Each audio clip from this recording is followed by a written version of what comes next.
Hello and welcome to the WIHS Journal, Public Affairs from 104.9. I'm Paul Kretschmer. The Central Sanitation District in Middletown now asks people to separate their trash from their food waste. Objecting to that policy is Rick Sienna of Middletown.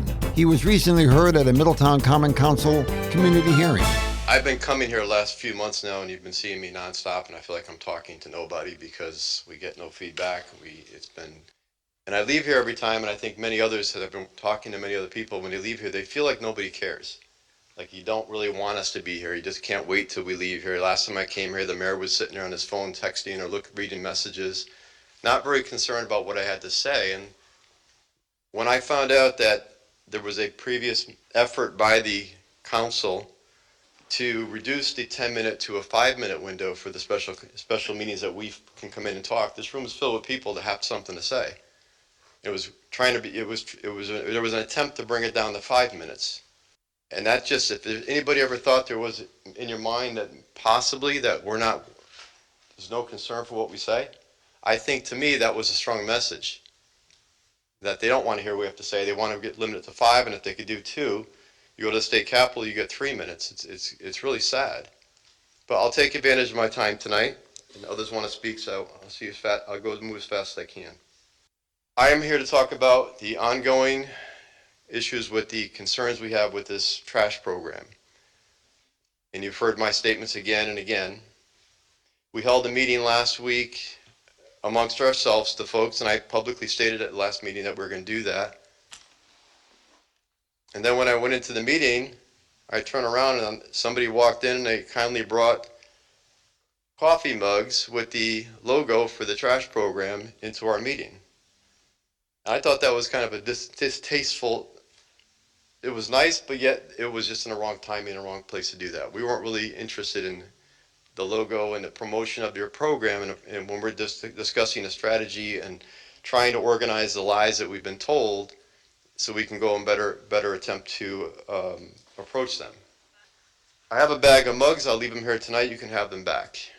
I've been asking for a while to get some evidence to show why or how they come up with the number that the Director of Public Works has been stating repeatedly there's 75% compliance in this program. I have asked, just show me the evidence of that. Where are you getting these numbers from? And again, no answers.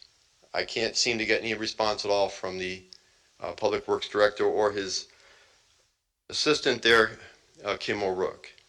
They have no communication with me. They stopped talking to me several weeks ago. There's going to be, without question, based on everything I'm hearing and seeing, that there's going to be the $25 fines for everything that we put in the barrel. Every time it goes out there, they find a violation. You have trash police that are out with the trucks now patrolling. I call them trash police inspectors, whatever the title is. I didn't see the posting in the city for a job announcement, but there's people that follow the trucks. I see them myself, 2 people in a car, and they issue these warnings. Those are going to be $25 fines. It's evident. You need compliance. We have to be compliant. We have to be peasants or sheep and comply. The people don't want to comply because they don't believe in the program. So in the meantime, what they started this past Monday was, okay, well, we can't issue fines yet because you have to go through a process to get an ordinance and go through a bunch of other committees and then get it into your charter. But that takes a while. So in the meantime, starting Monday, the folks that have city sanitation, if they look in your barrel and they see something that doesn't belong there, they leave your barrel full. Is the city going to return the cost that they're paying for a service they can't get now? It just seems unfair for the rest of this 90% of the city that doesn't have to go through this.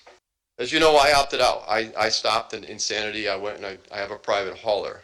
That private hauler cost me $400-something a year. Then I have to add $150 a year fine that I have to pay because I'm not using the city services. That to me is wrong. At every level it's wrong. So I'm paying $550 plus every year now, and everybody else in the city pays less because I'm paying and Kim will tell me, O'Rourke tells me it's just like a fire tax. It is absolutely not like a fire tax. I can call the fire department and they come. 2 in the morning, 3 in the morning, whatever. I can't call. I asked her, can I call the sanitation? Will you respond to my house with a truck at 3 in the morning? She goes, no, you're not a customer. Then you tell me how this is the same. And she just says, you don't get it. I said, I don't get it. Maybe you can explain it, but nobody talks. Go back to the company I have. The company that I have is called HQ Dumpsters. I talked to the owner. I spoke with him personally. He was very, very upfront with me. He told me, hey, I asked him, oh, here's the part that's interesting. Next door to that company, he built Quantum Energy. That's where everything's going for Middletown, Quantum Energy. They take everything that our city trucks bring there, these red, green, and everything, green and orange bags. I said, do you really care? He owns the plant next door. He owns that. I said, do you care what color bags come on the conveyor belts and that? He goes, no.